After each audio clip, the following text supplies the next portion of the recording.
പെൺകുട്ടികൾ ഏറ്റവും അധികം ഫേസ് ചെയ്യുന്ന ഒരു കാര്യം സ്ലട്ട് ഷെയ്മിംഗ് ആണ്. നമ്മൾ അവരെ ഇതിൻ്റെ ലൈംഗികതയുടെ ഒരു പാർട്ട് മാത്രമായിട്ട് ബന്ധപ്പെടുത്തി അങ്ങനെ എന്തോ ഭയങ്കര അത്യാവശ്യമുള്ളത് കൊണ്ടാണ് ഈ കുട്ടികളൊക്കെ പ്രണയിക്കുന്നത് എന്നുള്ള കാര്യത്തിലേക്ക് നമ്മൾ വരുത്തി തീർക്കും.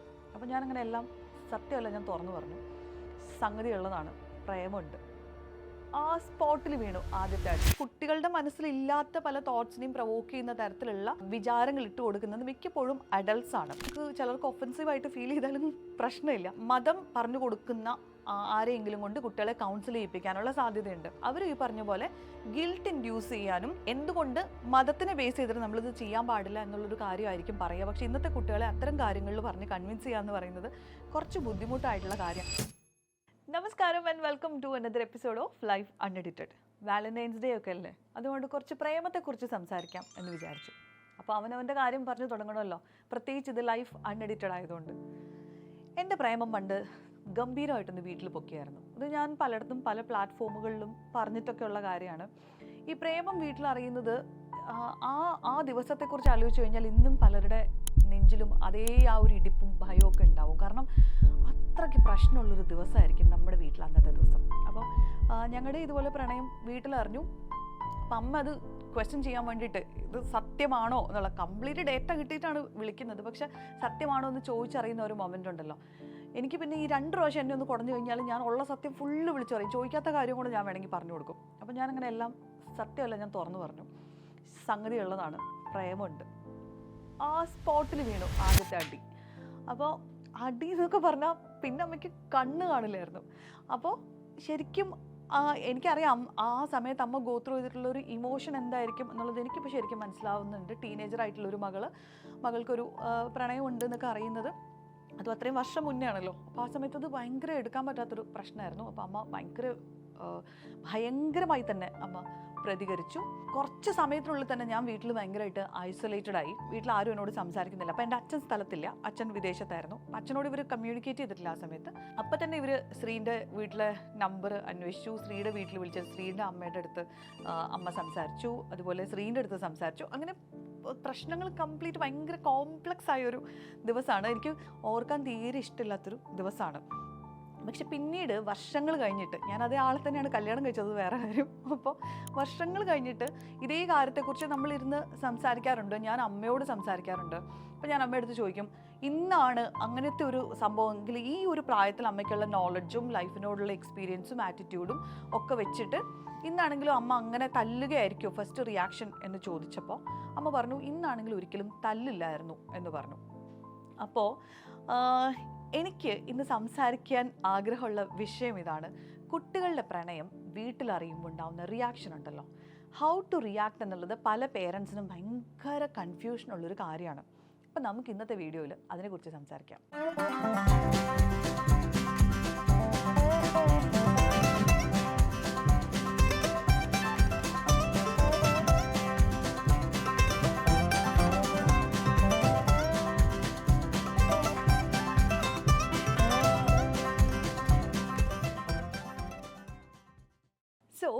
കുട്ടികളുടെ പ്രണയം വീട്ടിലറിയുന്നു. അതായത് നമ്മുടെ ടീനേജിലുള്ള അല്ലെങ്കിൽ പ്രീ ടീൻ ആയിട്ടുള്ള കുട്ടികൾ, അവർക്കൊരു പ്രണയമുണ്ട്, അല്ലെങ്കിൽ ഒരു ക്രഷ് ഉണ്ട്, അവർക്ക് ആരോടെങ്കിലും ഒരു ഇൻഫാക്ച്വേഷൻ ഉണ്ട്, ഒരു അടുപ്പം കൂടുതലുണ്ട്. ഇതൊക്കെ ആസ് എ പേരൻറ്റ് നമ്മളിത് തിരിച്ചറിയുന്ന സമയം എന്ന് പറയുന്നത് നമുക്ക് കുറച്ച് ഡിഫിക്കൽട്ടായിരിക്കും ആ ഇമോഷൻസ് ഹാൻഡിൽ ചെയ്യാൻ. അത് ഏത് പേരൻറ്റിനാണെങ്കിലും കുറച്ച് ബുദ്ധിമുട്ടായിരിക്കും. കാരണം പെട്ടെന്ന് നമ്മുടെ ഉള്ളിലുണ്ടാകുന്ന കുറേ ചിന്തകളുണ്ട്. അയ്യോ, നമ്മുടെ കുട്ടി ഇത്രയ്ക്കൊക്കെ ആയോ, നമ്മുടെ കൺമുമ്പിൽ അവർ അപ്പോഴും ഭയങ്കര കൊച്ചു കുട്ടിയെന്ന് നമ്മൾ വിചാരിക്കുന്ന കുട്ടികൾ ഇത്തരത്തിലുള്ള കാര്യങ്ങളെക്കുറിച്ച് ചിന്തിക്കാറായോ, അവരെന്നാണ് ഇത്രയും വലുതായത്. നമ്മൾ പെട്ടെന്ന് അപ്പം തന്നെ ലൈംഗികതയെക്കുറിച്ചാണ് കണക്ട് ചെയ്ത് ചിന്തിക്കുന്നത്. എൻ്റെ കുട്ടി ഇത്രയും കാര്യങ്ങളൊക്കെ ചിന്തിക്കാറായോ, അങ്ങനെയുള്ളൊരു തോട്ട് നമുക്ക് വരും. അപ്പോൾ അതുകൊണ്ട് തന്നെ നമുക്കത് പ്രോസസ്സ് ചെയ്യാൻ നല്ല ബുദ്ധിമുട്ടായിരിക്കും. അപ്പോൾ ഇത് കേട്ട പാതി കേൾക്കാത്ത പാതി കുട്ടിയെ ഉപദ്രവിക്കുക എന്നുള്ളതല്ല, നമുക്കിതിനെ എങ്ങനെ സേഫായിട്ട് പ്രോസസ്സ് ചെയ്യാം, ഈ ഒരു പ്രോസസ്സിൽ കൂടെ കടന്നു പോകാൻ എങ്ങനെ കുട്ടികളെ സഹായിക്കാം എന്നുള്ള കാര്യത്തിനെക്കുറിച്ചാണ് നമ്മളിന്ന് ഫോക്കസ് ചെയ്യുന്നത്. അപ്പോൾ റീസെൻ്റായിട്ട് എൻ്റെ ഒരു സുഹൃത്ത് വിളിച്ചിട്ട് പറഞ്ഞു, അപ്പം അവളുടെ കുട്ടിക്കൊരു പ്രണയമുണ്ടെന്നുള്ളത് അവർ ഐഡൻറ്റിഫൈ ചെയ്തു. ഇതാ പറയുന്ന സമയത്ത് കുട്ടി 8ാം ക്ലാസ്സിൽ പഠിക്കുകയായിരുന്നു. അപ്പോൾ ഞാൻ ചോദിച്ചു, ഓക്കെ, എന്നിട്ട് നിങ്ങൾ എന്ത് ചെയ്തു? അത് അവളുടെ അച്ഛൻ ആവശ്യത്തിന് കൊടുത്തിട്ടുണ്ട്, നല്ല അടി കൊടുത്തിട്ടുണ്ട്, ഇനി അത് റിപ്പീറ്റ് ചെയ്യാത്ത തരത്തിൽ നമ്മൾ അടിച്ചിട്ടുണ്ട് എന്ന് പറഞ്ഞു. അപ്പോൾ ആക്ച്വലി ഇവിടെ എന്താ സംഭവിക്കുന്നതെന്ന് വെച്ച് കഴിഞ്ഞാൽ നമ്മുടെ കുട്ടികൾക്ക് പ്രത്യേകിച്ച് ഇന്നത്തെ കാലഘട്ടത്തിൽ കുറച്ചും കൂടെ ഏർലിയാണ് പ്യൂബർട്ടി ഒക്കെ ആവുന്നത്. നമ്മുടെ ശരീരത്തിൻ്റെ മാറ്റങ്ങൾ പലപ്പോഴും പുറത്ത് വിസിബിൾ ആയതുകൊണ്ട് നമ്മൾ അതിനെ നോട്ട് ചെയ്യാറുണ്ട്. ഈ ശരീരം മാറുന്നതിനോടൊപ്പം തന്നെ അവരുടെ മനസ്സിന് മാറ്റങ്ങൾ ഉണ്ടാവുന്നുണ്ട്, അവരുടെ ബ്രെയിൻ കാര്യങ്ങളെ പ്രോസസ്സ് ചെയ്യുന്ന രീതിക്ക് മാറ്റം ഉണ്ടാവുന്നുണ്ട്, അവരുടെ ഇമോഷൻസ് മാറുന്നുണ്ട്. ഇതിനൊന്നും നമ്മൾ പലപ്പോഴും റൈറ്റായിട്ട് അഡ്രസ്സ് ചെയ്യാറില്ല. ഇപ്പോൾ പ്യൂബർട്ടിയിലേക്ക് അവരുടെ ബോഡി പ്രിപ്പയർ ചെയ്യുന്ന സമയത്ത് നാച്ചുറലായിട്ട് സംഭവിക്കാൻ സാധ്യതയുള്ള കാര്യങ്ങളാണ് ഓപ്പോസിറ്റ് ജെൻഡറിനോട് അവർക്ക് അട്രാക്ഷൻ തോന്നുക എന്നുള്ളത്. നമുക്കിതിനകത്ത് ഭയപ്പാടുണ്ടാക്കുന്ന കാര്യം എന്താണെന്ന് വെച്ച് കഴിഞ്ഞാൽ അവരുടെ ശരീരത്തിൽ ഈ മാറ്റങ്ങൾ വന്നു തുടങ്ങിയിട്ടുണ്ട് എന്ന് പറഞ്ഞാൽ പോലും അവർ ഫുള്ളി ഗ്രോണപ്പ് ആയിട്ടില്ല. അവർ മെൻ്റലിയും ഇമോഷണലി ഫിസിക്കലി ഒന്നും ഫുള്ളി ഗ്രോണപ്പ് ആയിട്ടില്ല. അപ്പോൾ ഈ പ്രോസസ്സ്, അതായത് ഈ പ്രണയം ഉണ്ടാവുക അല്ലെന്നുണ്ടെങ്കിൽ ഒരു പാർട്ട്ണറിനെ സീക്കുക എന്ന് പറയുന്ന പ്രോസസ്സിൻ്റെ ആരംഭം തീരെ ചെറിയ പ്രായത്തിലെ അത് സ്റ്റാർട്ട് ചെയ്യുന്നുണ്ടെങ്കിൽ പോലും ഇതിലേക്ക് ഫുള്ളി എത്താനുള്ളൊരു മെച്യൂരിറ്റി അവർക്ക് ആയിട്ടില്ല എന്നുള്ളതാണ് നമ്മളെ ഭയപ്പെടുത്തുന്ന ഫാക്ടർ. അതിനകത്ത് തീർച്ചയായിട്ടും ന്യായമുണ്ട്, നമുക്ക് പേടിക്കാനുള്ള എല്ലാ കാര്യങ്ങളും ഉണ്ട്. പക്ഷെ നമ്മുടെ കുട്ടികളുടെ സിറ്റുവേഷൻ ഒന്ന് ആലോചിച്ച് നോക്കൂ. അവരുടെ ബോഡി അതിൽ ഒരുപാട് മാറ്റങ്ങൾ വരുന്നുണ്ട്, കുറേ ഹോർമോൺ ചേഞ്ചസ് ഉണ്ടാവുന്നുണ്ട്. അപ്പോൾ അതിനോട് അഡാപ്റ്റ് ചെയ്യാൻ വേണ്ടിയിട്ട് അല്ലെങ്കിൽ അവർക്ക് നാച്ചുറലി തോന്നുന്ന ഈ ഒരു ഇമോഷനെ എന്ത് ചെയ്യണം എന്നുള്ളത് അവർക്ക് കൃത്യമായിട്ട് ഒരു ഐഡിയ ഇല്ലാത്ത പ്രായമാണ്. അപ്പം ഇങ്ങനത്തെ ഒരു സംഭവം റിപ്പോർട്ട് ചെയ്യപ്പെട്ട് കഴിഞ്ഞാൽ ആദ്യം നമ്മൾ ചെയ്യേണ്ട ഒരു കാര്യം നമ്മളതിനെ ഇരുന്നൊന്ന് പ്രോസസ്സ് ചെയ്യുക എന്നുള്ളതാണ്. ഓൾസോ നമ്മൾ ഈ പ്രായത്തിൽ എന്താണ് ചിന്തിച്ചിട്ടുള്ളത്, ചെയ്തിട്ടുള്ളത് എന്നുകൂടി ആലോചിക്കണം. ഇപ്പോഴത്തെ കുട്ടികൾക്ക് കിട്ടുന്ന ഇൻഫർമേഷനെ കുറിച്ച് നമുക്ക് നല്ല ധാരണയുണ്ട്. നമ്മൾ സ്വപ്നത്തിൽ പോലും വിചാരിക്കാത്ത, ചിന്തിക്കാത്ത അത്രയും കാര്യങ്ങൾ അല്ലെങ്കിൽ അത്രയും അഡൽട്ട് കോണ്ടന്റ് നമ്മുടെ കുട്ടികൾ അതിലേക്കൊക്കെ എക്സ്പോസ്ഡ് ആണ്. പണ്ടൊക്കെ ആണെങ്കിൽ ടി വിയിൽ ഒരു റൊമാൻറ്റിക് സീൻ വന്നു കഴിഞ്ഞാൽ നമ്മുടെ അച്ഛനും അമ്മയും നമ്മളെ കുനിച്ചിരുത്തുമായിരുന്നു. അതായത് അതിലേക്ക് പോലും നമുക്ക് ആക്സസ് ചെയ്യണമെന്നുണ്ടെങ്കിൽ, റൊമാൻസ് എന്താണെന്നുള്ളത് കാണണമെന്നുണ്ടെങ്കിൽ പോലും, അത്തരത്തിലുള്ളൊരു കോണ്ടന്റ് വായിക്കണം എന്നുണ്ടെങ്കിൽ പോലും അത്രയധികം റെസ്ട്രിക്ഷൻസ് ഉണ്ടായിരുന്ന ഒരു കാലഘട്ടത്തിലാണ് നമ്മൾ ഉണ്ടായിരുന്നത്. എന്നിട്ട് പോലും നമ്മളിലൊരു വലിയ മെജോറിറ്റിയും ചെറുപ്പത്തിലെ തൊട്ടേ പ്രണയം എക്സ്പീരിയൻസ് ചെയ്തിട്ടുള്ള ആൾക്കാരാണ്. അത് രണ്ടുപേരും കമ്മ്യൂണിക്കേറ്റ് ചെയ്തിട്ടുള്ള പ്രണയങ്ങളാവാം, ഒരാൾക്ക് മാത്രം ഉള്ളിൽ തോന്നിയിട്ടുള്ള പ്രണയങ്ങളാവാം, ചെറിയ ചെറിയ ക്രഷുകളാവാം. പക്ഷേ ഏതെങ്കിലുമൊക്കെ തരത്തിൽ നമ്മുടെ ആ ഒരു ഗ്രോയിങ് അപ്പ് സ്റ്റേജിൽ നമ്മളൊക്കെയും പ്രണയം എക്സ്പീരിയൻസ് ചെയ്തിട്ടുണ്ട്. That was very normal and natural. അത് ഏത് എക്സ്റ്റെൻഡ് വരെ നമ്മൾ കൊണ്ടുപോയി എന്നുള്ളതിന് നമ്മുടെ അന്നത്തെ സോഷ്യൽ സിറ്റുവേഷൻസ് വലിയൊരു റീസണാണ്. നമുക്ക് ഇഷ്ടമുള്ളവരെ ഏത് സമയത്തും ഏത് രാത്രിയിലും ഒക്കെ നമുക്ക് ആക്സസ് ചെയ്യാനുള്ള, വീഡിയോ കോൾ ചെയ്യാനുള്ള, വിളിച്ച് സംസാരിക്കാനുള്ള സംവിധാനങ്ങൾ ഉണ്ടായിരുന്നെങ്കിൽ നമ്മളതിനെ മിസ്യൂസ് ചെയ്യില്ല നമ്മുടെ ടീനേജിൽ നിന്ന് നിങ്ങൾക്ക് തോന്നുന്നുണ്ടോ? ഡെഫിനറ്റായിട്ടും അത്ര ഓപ്പർച്യൂണിറ്റീസ് ഉണ്ടായിരുന്നെങ്കിൽ ഇന്നത്തെ കുട്ടികൾ ചെയ്യുന്നതിനെ കഴിഞ്ഞും ചിലപ്പം അതിലും വിചിത്രമായിട്ടുള്ള പല കാര്യങ്ങളും നമ്മൾ ചെയ്തിട്ടുണ്ടാകുമായിരുന്നു. നമുക്ക് ഓപ്പർച്യൂണിറ്റി ഇല്ലായിരുന്നു, അതാണ് ഫാക്റ്റ്. പിന്നെ ഈ പറഞ്ഞ പോലെ നമ്മൾ പേടിച്ചിട്ട് നമ്മൾ ചെയ്യാതിരുന്ന കുറേ കാര്യങ്ങളുണ്ട് അല്ലേ? ഭയം, അതൊരു വലിയ ഫാക്ടറാണ്. ഭയം വിചാരിച്ചിട്ട് നമ്മൾ ചെയ്യാത്ത കുറേ കാര്യങ്ങളുണ്ട്. അപ്പോൾ ഇപ്പോഴും പലരും വിചാരിക്കുന്നത് ഇന്നത്തെ കുട്ടികളെ നമുക്ക് ഭയപ്പെടുത്തി നമുക്ക് ഇതിൽ നിന്ന് പിടിച്ചു നിർത്താം, ഭയം ഇൻഡ്യൂസ് ചെയ്തിട്ട് ഇത്തരം നാച്ചുറൽ ഇൻസ്റ്റിങ്ക്റ്റുകളിൽ നിന്ന് അവരെ കട്ട് ചെയ്ത് നിർത്താം എന്നാണ് വിചാരിക്കുന്നത്. പക്ഷേ ഇന്നത്തെ കാലഘട്ടത്തിൽ അത് എളുപ്പമല്ല എന്നുള്ളതാണ് ഒരു ഫാക്റ്റ്. കാരണം അവരുടെ ചുറ്റും നോക്കുമ്പോൾ ഇതിനെ ജസ്റ്റിഫൈ ചെയ്യുന്ന ഒരുപാട് കാര്യങ്ങൾ അവർ കാണുന്നുണ്ട്. അവരുടെ സുഹൃത്തുക്കൾ പ്രണയിക്കുന്നത്, അവർക്കൊക്കെ ബോയ് ഫ്രണ്ട്സും ഗേൾ ഫ്രണ്ട്സും ഉണ്ടാവുന്നതൊക്കെ അവർ കാണുന്നുണ്ട്. അതുപോലെ തന്നെ നമ്മളും ചെയ്യുന്നൊരു കാര്യമുണ്ട്. ഇപ്പോൾ LKG-യിലോ UKG-യിലോ പോകുന്ന കുട്ടി ആയിക്കോട്ടെ, ആ കുട്ടി അവരുടെ ക്ലാസ്സിലെ ഒരു ബോയിനെ കുറിച്ചോ ഗേളിനെ കുറിച്ചോ വലിയ കാര്യമായിട്ട് സംസാരിക്കുന്ന സമയത്ത് നമ്മൾ തന്നെയാണ് ചോദിക്കണം, ഗേൾ ഫ്രണ്ടാണോ ബോയ് ഫ്രണ്ടാണോ? ഇങ്ങനെ കുട്ടികളുടെ മനസ്സിലില്ലാത്ത പല തോട്ട്സിനെയും പ്രൊവോക്ക് ചെയ്യുന്ന തരത്തിലുള്ള വിചാരങ്ങൾ ഇട്ട് കൊടുക്കുന്നത് മിക്കപ്പോഴും അഡൾട്ട്സാണ്. ആൻഡ് അവർ ആ ഒരു ഏജിലേക്ക് എത്തുമ്പോൾ ഇതൊരു വലിയ നെസസിറ്റി ആണ്, അല്ലെങ്കിൽ ഒരു ബോയ് ഫ്രണ്ട് ഗേൾ ഫ്രണ്ട് ഒക്കെ ഉണ്ടാവേണ്ടത് ഭയങ്കര ആവശ്യമാണ് എന്നുള്ളൊരു നാച്ചുറൽ ആയിട്ടുള്ള തോട്ടിലേക്ക് കുട്ടികൾ പോകും. ആൻഡ് അവരുടെ ബോഡിയും മൈൻഡും ഒക്കെ അതിന് വേണ്ടിയിട്ടുള്ള ഒരു പ്രിപ്പറേഷൻ നടക്കുന്ന ഒരു സമയത്താണ് ഇത്തരത്തിലുള്ള പല ഇൻസിഡൻസും ഉണ്ടാവുന്നത്. അപ്പോൾ നമ്മൾ അതിനോട് ഭയങ്കര മാരകമായിട്ട് റെസ്പോണ്ട് ചെയ്ത് കുട്ടിയായിട്ടുള്ള കണക്ഷൻ തീരെ കട്ടായി പോകുന്ന, അല്ലെങ്കിൽ കുട്ടിയോടിനോട് ശത്രുത പ്രഖ്യാപിക്കുന്ന തരത്തിലുള്ളൊരു റിയാക്ഷൻ നമ്മുടെ സൈഡിൽ നിന്ന് ഉണ്ടായി കഴിഞ്ഞാൽ ഇവർ നമ്മുടെ അടുത്ത് നിന്ന് ഭയങ്കരമായിട്ട് അകന്നു പോകും. ഈ അകലുന്ന സമയത്ത് ഇവർക്ക് ആ പ്രണയം തോന്നുന്ന വ്യക്തി അല്ലെങ്കിൽ ആ ഒരു കാര്യത്തിൽ ഇവരെ സപ്പോർട്ട് ചെയ്യുന്ന ആളുകളോട് കൂടുതലൊരു ചായ്വ് ഫീൽ ചെയ്യാനുള്ള സാധ്യതയുണ്ട്. അച്ഛനും അമ്മയും എന്നോട് ഇങ്ങനത്തെ ഒരു കാര്യത്തിൽ ഇങ്ങനെയാണ് റെസ്പോണ്ട് ചെയ്തത്. ആൻഡ് നമ്മളാണെങ്കിലും പലപ്പോഴും ഇത്തരം സിറ്റുവേഷനിൽ റെസ്പോണ്ട് ചെയ്യുന്നത് ഭയങ്കര ക്രൂവലായിട്ടാണ്. ഒന്നാമത് നമ്മൾ അതിഭീകരമായിട്ട് നമ്മൾ അടിക്കുക, ഉപദ്രവിക്കുക പോലെയുള്ള കാര്യങ്ങൾ ചെയ്യും. പിന്നെ പെൺകുട്ടികൾ ഏറ്റവും അധികം ഫേസ് ചെയ്യുന്ന ഒരു കാര്യം സ്ലട്ട് ഷെയ്മിങ് ആണ്. അതായത് നമ്മൾ അവരെ ഇതിൻ്റെ ലൈംഗികതയുടെ ഒരു പാർട്ട് മാത്രമായിട്ട് ബന്ധപ്പെടുത്തി അങ്ങനെ എന്തോ ഭയങ്കര അത്യാവശ്യമുള്ളത് കൊണ്ടാണ് ഈ കുട്ടികളൊക്കെ പ്രണയിക്കുന്നത് എന്നുള്ള ആ ഒരു കാര്യത്തിലേക്ക് നമ്മൾ വരുത്തി തീർക്കും. അപ്പം നമ്മൾ ആരും പ്രണയിച്ചിട്ടില്ലാത്ത ആളുകളല്ല. ഈ പറയുന്ന അഡൽട്ട്സ് എല്ലാവരും ഈ പ്രണയം എന്ന് പറയുന്ന പ്രോസസ്സിൽ കൂടെ കടന്നു പോയിട്ട്, അല്ലെങ്കിൽ അതിൻ്റെയൊക്കെ ബാക്കി പത്രമായിട്ടാണ് നമ്മൾ റീപ്രൊഡ്യൂസ് ചെയ്തത് നമുക്കൊക്കെ ഈ കുട്ടികളുള്ളതും. പക്ഷേ അതിനെക്കുറിച്ച് സംസാരിക്കുമ്പോൾ മാത്രം നമുക്കത് ഭയങ്കര പ്രശ്നമാണ്.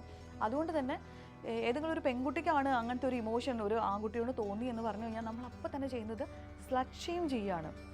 നമ്മൾ അവർക്ക് എന്താണ് കാമഭ്രാന്ത്, അല്ലെങ്കിൽ അതുപോലെ മലയാളത്തിൽ നമ്മൾ അങ്ങനെ യൂസ് ചെയ്യുന്ന ചില വാക്കുകൾ എടുത്ത് ഉപയോഗിച്ച് കുട്ടികളെ ഭയങ്കര മാനസികമായിട്ട് നമ്മൾ തളർത്തിക്കളയും. അതുപോലെ തന്നെ ഇവരിൽ ഗിൽറ്റ് ഇൻഡ്യൂസ് ചെയ്യും. ഭയങ്കരമായിട്ട് അവർ ഭയങ്കര തെറ്റായിട്ടുള്ള പാപമുള്ളൊരു കാര്യമാണ് ചെയ്തത് എന്നുള്ള തരത്തിലാണ് നമ്മൾ പലപ്പോഴും ഇതിനെ അപ്രോച്ച് ചെയ്യുക. അപ്പോൾ കുറച്ചൊന്ന് ഗ്രോണപ്പായിട്ട് ഇത്തരം ചിന്തകളിൽ നിന്നൊന്ന് മാറി തുടങ്ങുന്ന സമയത്ത് ഇവർക്ക് നമ്മളുമായിട്ടുള്ള കണക്ഷൻ ഭയങ്കരമായിട്ട് കട്ട് ചെയ്യും. പക്ഷേ ഇങ്ങനെയുള്ള സമയങ്ങളിൽ നമ്മൾ ചെയ്യേണ്ടത്, നമ്മൾ ഈ പ്രായത്തിൽ എന്ത് കൂടിയാണ് ഗോ ത്രൂ ചെയ്തിട്ടുള്ളത്, എന്തൊക്കെയാണ് ഈ ഒരു പ്രായത്തിൽ അവരുടെ മനസ്സിലും ശരീരത്തിലും സംഭവിച്ചുകൊണ്ടിരിക്കുന്നത്. പ്രത്യേകിച്ച് ടീനേജേഴ്സിൻ്റെ മൈൻഡ് എന്ന് പറയുന്നത് പണ്ട് കാലം തൊട്ട് എല്ലാവരും പറയുന്നതാണ്, അത് ഭയങ്കര റോളർ കോസ്റ്ററാണ് അല്ലെങ്കിൽ ഒരു കടൽ പോലെയാണ് എന്നുള്ളത്. കാരണം അവരുടെ ഇമോഷൻസ് ഒക്കെ ഒന്ന് സെറ്റിൽ ആവണമെന്നുണ്ടെങ്കിൽ, അല്ലെങ്കിൽ ആ ഇമോഷണൽ ബ്രെയിനൊക്കെ ഒന്ന് ഫുള്ളി മെച്ചുവർ ആവണമെന്നുണ്ടെങ്കിൽ അവർക്ക് 20-24 വയസ്സെത്തണം എന്നാണ് പറയുന്നത്. അപ്പോൾ ഈ ടീനേജ് എന്ന് പറയുന്നത് അത്രയും കോംപ്ലക്സ് ആയിട്ടുള്ളൊരു സമയമാണ്.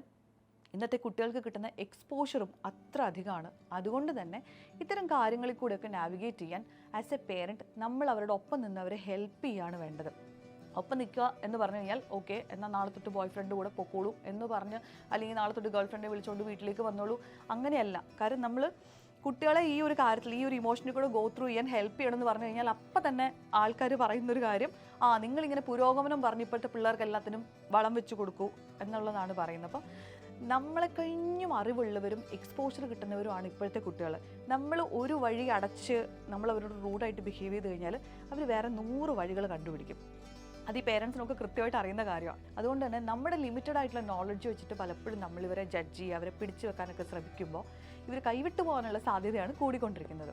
ഹെൽത്തി ആയിട്ടുള്ള ഡിസ്കഷൻസ് ഇത്തരം കാര്യങ്ങളിൽ കുട്ടികളുമായിട്ട് വേണ്ടതാണ്. എന്തുകൊണ്ടാണ് ഇവർക്ക് ഇങ്ങനൊരു ഇമോഷൻ തോന്നുന്നത്, അതിനകത്ത് ശരീരത്തിൻ്റെയും മനസ്സിൻ്റെയും ബ്രെയിനിൻ്റെയും ഒക്കെ കോൺട്രിബ്യൂഷൻ എത്രത്തോളമാണ് എന്നുള്ള കാര്യം കുട്ടികളോട് വളരെ ഓപ്പണായിട്ട് കമ്മ്യൂണിക്കേറ്റ് ചെയ്യാം.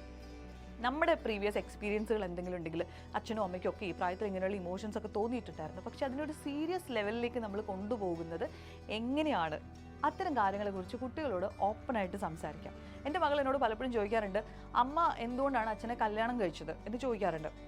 അപ്പം ഞാൻ അവളോട് പറയാറുണ്ട്, ഇന്ന കാര്യങ്ങളിൽ നിൻ്റെ അച്ഛനൊരു ഗ്രീൻ ഫ്ലാഗ് ആയിരുന്നു, അല്ലെങ്കിൽ ഒരു ഗ്രീൻ ഫോറസ്റ്റ് ആയിരുന്നു കുറേ കാര്യങ്ങളിൽ. അതിപ്പോൾ റെസ്പെക്റ്റിൻ്റെ കാര്യത്തിലായിക്കോട്ടെ, സ്നേഹത്തിൻ്റെ കാര്യത്തിലായിക്കോട്ടെ, ഇങ്ങനെയുള്ള കുറേ ഫാക്ടേഴ്സിൽ അച്ഛൻ ഇസ് റിയലി ഗുഡ്. അതുകൊണ്ടാണ് അമ്മ ഫൈനലി മാരേജ് എന്ന് പറയുന്നൊരു ചോയ്സ് എത്തിക്കഴിഞ്ഞപ്പോൾ അച്ഛനെ തന്നെ കല്യാണം കഴിക്കാം എന്ന് തീരുമാനിച്ചത്. ഇത്തരം കാര്യങ്ങളെക്കുറിച്ച് ഹെൽത്തി ആയിട്ടുള്ള ഒരു ഡിസ്കഷൻ നടക്കാറുണ്ട്. അപ്പോൾ എനിക്ക് തോന്നുന്നു നമ്മുടെ കുട്ടികൾ ഒരു പ്രീ ടീൻ ആയിക്കോട്ടെ, അതുപോലെ ടീനേജിൽ നിൽക്കുന്ന കുട്ടികളായിക്കോട്ടെ, അവരോട് നമ്മുടെ റിലേഷൻഷിപ്സിനെ കുറിച്ചും അല്ലെങ്കിൽ എങ്ങനെയാണ് നമ്മളതിലേക്ക് എത്തുന്നത് എന്നുള്ളതിനെക്കുറിച്ചും, അതൊരു ഫിസിക്കൽ ഇൻറ്റിമസിയിലേക്കൊക്കെ പോകുന്നത് ഏതൊരു സിറ്റുവേഷനിലാണ്, ഇത്തരം കാര്യങ്ങളെക്കുറിച്ചൊക്കെ ഉള്ള കോൺവെർസേഷൻസ്, ഹെൽത്തി കോൺവെർസേഷൻസ് കുട്ടികളായിട്ട് ഉണ്ടാക്കുന്നത് നല്ലതായിരിക്കും. ഇനി നിങ്ങൾക്ക് അങ്ങനെ ഒരു കോൺവെർസേഷൻ ഉണ്ടാക്കാൻ പറ്റുന്നില്ല, നിങ്ങൾക്ക് അതിനോട് ഭയങ്കര ഇൻഹിബിഷനാണ്, അല്ലെങ്കിൽ ഇത് എങ്ങനെ പ്രസൻറ്റ് ചെയ്യണമെന്ന് നിങ്ങൾക്ക് അറിയുന്നില്ല എന്നുണ്ടെങ്കിൽ ആ ഒരു സ്റ്റേജിൽ നിങ്ങൾക്ക് ഒരാളുടെ സപ്പോർട്ട് സീക്ക് ചെയ്യാം. നിങ്ങൾക്ക് ഒരു കൗൺസിലറിൻ്റെയോ അല്ലെങ്കിൽ ഒരു സൈക്കോളജിസ്റ്റിൻ്റെയോ സപ്പോർട്ട് നിങ്ങൾക്ക് തീർച്ചയായിട്ടും ഈ ഒരു കാര്യത്തിൽ സീക്ക് ചെയ്യാൻ പറ്റും. ഈ സപ്പോർട്ട് സീക്ക് ചെയ്യുന്ന സമയത്തും എനിക്ക് എടുത്തു പറയണമെന്ന് തോന്നുന്ന ഒരു കാര്യം, അതിപ്പോൾ നിങ്ങൾക്ക് ചിലർക്ക് ഒഫൻസീവായിട്ട് ഫീൽ ചെയ്താലും പ്രശ്നമില്ല. നമ്മൾ പലപ്പോഴും ചെയ്യുന്നൊരു കാര്യം എന്ന് വെച്ചാൽ, നമ്മൾ ചേർന്ന് നിൽക്കുന്ന ഏതെങ്കിലും റിലീജിയസ് ഇൻസ്റ്റിറ്റ്യൂഷനുമായിട്ട് കണക്ട് ചെയ്തിട്ട് നമ്മൾ ഇത്തരത്തിലുള്ള സർവീസസ്, അല്ലെങ്കിൽ നമ്മുടെ മതം പറഞ്ഞു കൊടുക്കുന്ന ആരെയെങ്കിലും കൊണ്ട് കുട്ടികളെ കൗൺസിൽ ചെയ്യിപ്പിക്കാനുള്ള സാധ്യതയുണ്ട്. അവർ പക്ഷേ ഇത്തരത്തിലുള്ള ഇമോഷൻസിനെ പ്രോസസ്സ് ചെയ്യാനോ ഇവരുടെ ശരീരത്തിലും മനസ്സിലും വരുന്ന മാറ്റങ്ങളെക്കുറിച്ച് പറഞ്ഞു കൊടുക്കാനോ, എന്തുകൊണ്ടാണ് ഇത്രയും ഏർലി ഏജിൽ നമ്മളൊരു റിലേഷൻഷിപ്പിൽ ഇൻവെസ്റ്റ് ചെയ്യാൻ പാടില്ലാത്തത്, അല്ലെങ്കിൽ അതിൻ്റെ പ്രോസ് ആൻഡ് കോൺസ് അവരോട് സംസാരിക്കാനൊന്നും ആയിരിക്കില്ല അവർ പലപ്പോഴും മുതിർന്നത്. അവർ ഈ പറഞ്ഞ പോലെ ഗിൽട്ട് ഇൻഡ്യൂസ് ചെയ്യാനും എന്തുകൊണ്ട് മതത്തിനെ ബേസ് ചെയ്തിട്ട് നമ്മളിത് ചെയ്യാൻ പാടില്ല എന്നുള്ളൊരു കാര്യമായിരിക്കും പറയുക. പക്ഷേ ഇന്നത്തെ കുട്ടികളെ അത്തരം കാര്യങ്ങളിൽ പറഞ്ഞ് കൺവിൻസ് ചെയ്യുക എന്ന് പറയുന്നത് കുറച്ച് ബുദ്ധിമുട്ടായിട്ടുള്ള കാര്യമാണ്. ബിക്കോസ് അവർ സയൻറ്റിഫിക്കലി ഇതിനെ ക്വസ്റ്റ്യൻ ചെയ്യാനുള്ള സാധ്യതയുണ്ട്, അല്ലെങ്കിൽ അതിനുള്ള റിസോഴ്സസ് ഒരു സൈഡിൽ അവർക്ക് ഇഷ്ടം പോലെ കിട്ടുന്നുണ്ട്. അപ്പോൾ അതുകൊണ്ട് നമുക്ക് പാപമാണ്, അങ്ങനെ ചെയ്യാൻ പാടില്ല എന്ന് പറഞ്ഞൊക്കെ നമ്മളെ കുട്ടികളെ അത്തരത്തിലുള്ളൊരു കൗൺസിലിങ്ങിനെ കഴിഞ്ഞും എപ്പോഴും ഒരു സയൻറ്റിഫിക് ബേസുള്ള ഒരു സ്പേസിലേക്ക് കൊണ്ടുപോയിട്ട് അത്തരത്തിലുള്ള ഗൈഡൻസ് അവർക്ക് കൊടുക്കാൻ ശ്രമിക്കുന്നത് വളരെ നല്ലതായിരിക്കും. കുട്ടി എന്തുകൊണ്ട് ഈ ചെറിയ പ്രായത്തിൽ സീരിയസ് ആയിട്ടുള്ള ഒരു റൊമാൻറ്റിക് റിലേഷൻഷിപ്പിലേക്ക് പോകാൻ പാടില്ല, അല്ലെങ്കിൽ അതിൽ വെക്കേണ്ട ബൗണ്ടറീസ് എന്തൊക്കെയാണ് എന്നുള്ള കാര്യം പറഞ്ഞു കൊടുക്കുമ്പോൾ അത് അച്ഛനും അമ്മയ്ക്കും വിഷമമാവുന്നത് കൊണ്ട് എന്നുള്ളതല്ല അതിൻ്റെ കറക്റ്റായിട്ടുള്ള റീസൺ അല്ലേ.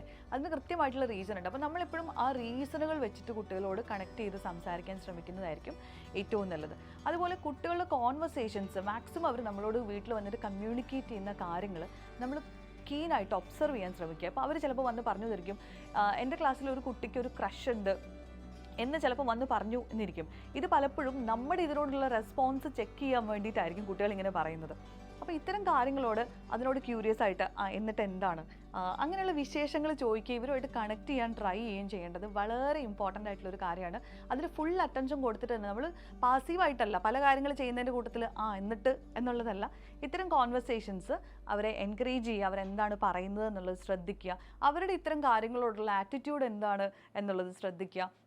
പിന്നെ നമ്മൾ മനസ്സിലാക്കേണ്ട ഒരു കാര്യമുണ്ട്, കുട്ടികൾ ടീനേജിലേക്ക് എത്തുന്ന ഒരു സമയത്ത് അവർ പ്രയോറിറ്റൈസ് ചെയ്യുന്ന നമ്മളുമായിട്ടുള്ള റിലേഷൻ അതൊരു പേരൻറ്റുമായിട്ടുള്ള റിലേഷനാണ്. നമ്മളതിനെ പലപ്പോഴും കുട്ടി കുറച്ചും കൂടെ ചെറിയ ഏജിൽ നമ്മളെല്ലാത്തിനും ഭയങ്കരമായിട്ട് ഡിപ്പെൻഡ് ചെയ്തിരുന്നു, ഇമോഷണലി അവർ നമ്മളെ മാത്രം ഡിപ്പെൻഡ് ചെയ്തിരുന്ന ഒരു സ്റ്റേജ് ഉണ്ടല്ലോ, അതിൽ നിന്നൊക്കെ കുട്ടി മാറി തുടങ്ങി. അപ്പം നമ്മളതിനെ നമുക്ക് അക്സെപ്റ്റ് ചെയ്യാൻ പറ്റാതെ, കുട്ടിക്ക് വേറെ ഫ്രണ്ട്സ് ഉണ്ട് എന്നുള്ളത് പലപ്പോഴും അക്സെപ്റ്റ് ചെയ്യാൻ പറ്റാതെ എല്ലാ കാര്യങ്ങളും ഫസ്റ്റ് വന്ന് നമ്മളോട് തന്നെ പറയണം എന്നുള്ളൊരു എക്സ്പെക്റ്റേഷനും നമ്മുടെ സൈഡിൽ നിന്ന് പലപ്പോഴും ഉണ്ടാവാറുണ്ട്.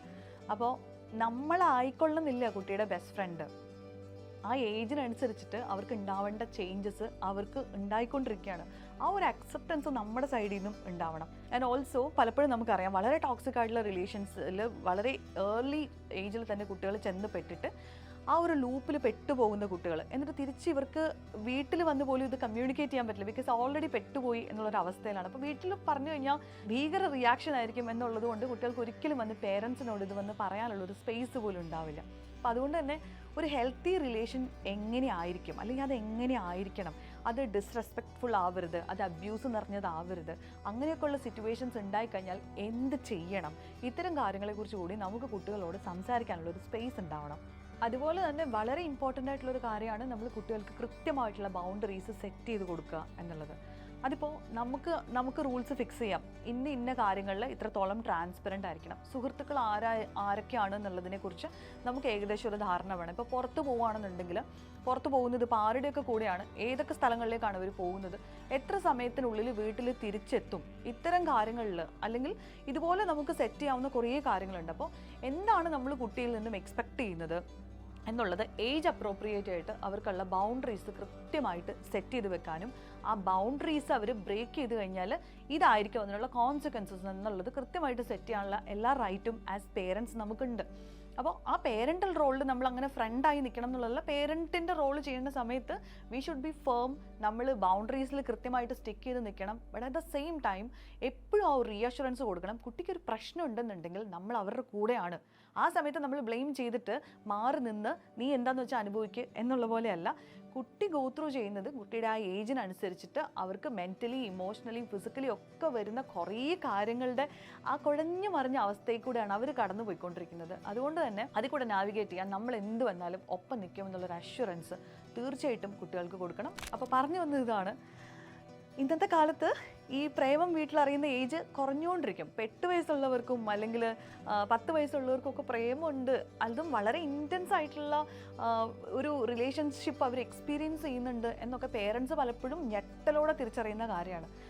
അപ്പോൾ കുട്ടികളുടെ പ്യൂബേർട്ടി വളരെ നേരത്തെ ആയിക്കൊണ്ടിരിക്കുന്ന ഒരു കാലത്തിലാണ്. അവരുടെ ശരീരം ഒരു സൈഡിൽ കുറേ മെച്ചർ ആവുന്നുണ്ട്, ബട്ട് അതിനൊപ്പം വേറെ പല ഫാക്ടേഴ്സും അതിനൊപ്പം ചേർന്ന് വരുന്നില്ല. വളരെ കോംപ്ലക്സ് ആയിട്ടുള്ള ഫേസ് കൂടെയാണ് കുട്ടികൾ കടന്നു പോകുന്നത്. അതുപോലെ അവരുടെ ഏജിന് അപ്രോപ്രിയേറ്റ് അല്ലാത്ത ഒരുപാട് ഇൻഫർമേഷൻ പല സോഴ്സിൽ നിന്നായിട്ട് അവരിലേക്ക് വന്നു ചേരുന്നുണ്ട്. അതൊക്കെ എങ്ങനെ പ്രോസസ്സ് ചെയ്യണം എന്നറിയാതെ പലപ്പോഴും ഷോക്കിലും കൺഫ്യൂഷനിലും പിയർ പ്രഷറിലും ഒക്കെ ആയിരിക്കും കുട്ടികൾ. അപ്പോൾ അതുകൊണ്ട് തന്നെ കൃത്യമായിട്ട് അതിനെ നാവിഗേറ്റ് ചെയ്യാൻ അവരുടെ കൂടെ നിൽക്കുക എന്നുള്ളത് വളരെ ഇമ്പോർട്ടൻ്റ് ആണ്. So that's it. അപ്പോൾ ഈ ഒരു വാലന്റൈൻസ് ഡേയിലും ഒരുപാട് കുട്ടി കുട്ടി പ്രേമങ്ങൾ പൊക്കാനുള്ള സാധ്യതയുണ്ട് വീടുകളിൽ. അപ്പോൾ നിങ്ങൾ ആദ്യം അതിൻ്റെ ഇമോഷൻ ഒന്ന് പ്രോസസ്സ് ചെയ്യുക, നമ്മുടെ ഒരു ഏജിൽ നമ്മൾ ചെയ്തിട്ടുള്ള കാര്യങ്ങളെക്കുറിച്ചൊന്ന് റിഫ്ലക്റ്റ് ചെയ്യുക, എങ്ങനെ എന്ത് കൂടെയാണ് കുട്ടി പോയിക്കൊണ്ടിരിക്കുന്നത് എന്നുള്ളതിനെക്കുറിച്ച് നമുക്കൊരു ധാരണ ഉണ്ടാക്കിയിട്ട് കുട്ടിയോടൊപ്പമായിരുന്നു അത് കൃത്യമായിട്ട് പറഞ്ഞു കൊടുക്കാനും ഗൈഡ് ചെയ്യാനും ഉള്ളൊരു ക്ഷമ കാണിക്കണമെന്നാണ് എല്ലാ പേരൻസിനോടും പറയാനുള്ളത്. ആൻഡ് ഇനിയിപ്പോൾ ഏതെങ്കിലും കുട്ടികൾ, ഇത് യൂട്യൂബ് ആയതുകൊണ്ട് തന്നെ കുട്ടികൾ ഇത്തരത്തിലുള്ള കോണ്ടന്റ് കാണാനുള്ള സാധ്യതയുണ്ട്. അപ്പോൾ ആരെങ്കിലുമൊക്കെ ഈ വീഡിയോ കാണുന്നുണ്ട് എന്നുണ്ടെങ്കിൽ കുട്ടികളോട്, പ്രത്യേകിച്ച് ടീനേജേഴ്സിനോട് പറയാനുള്ളത്, your brain is still growing. നിങ്ങൾ കുറേ കോംപ്ലക്സ് ആയിട്ടുള്ള കാര്യങ്ങൾ കൂടിയാണ് കടന്നു പോകുന്നത്. ഈ പോയിന്റിൽ ഇതാണ് ഏറ്റവും ശരി എന്ന് തോന്നുന്ന കാര്യം ചിലപ്പോൾ അങ്ങനെ ആയിക്കൊള്ളണമെന്നില്ല. അത് നിങ്ങളുടെ ഒരു ഗ്രോത്തിൻ്റെ ഭാഗമായിട്ടുള്ള ജസ്റ്റ് ഒരു ഹോർമോൺ റഷിലൊക്കെ തോന്നുന്ന കാര്യങ്ങളായിരിക്കും. പക്ഷേ നിങ്ങൾക്ക് വളരെ ഇൻറ്റൻസ് ആയിട്ടായിരിക്കും ഇത് ഫീൽ ചെയ്യുന്നത്. അപ്പോൾ അതിനെ പ്രോസസ്സ് ചെയ്യാൻ തീർച്ചയായിട്ടും മുതിർന്ന ആളുകളുടെ സഹായം തേടുക. Thank you so much.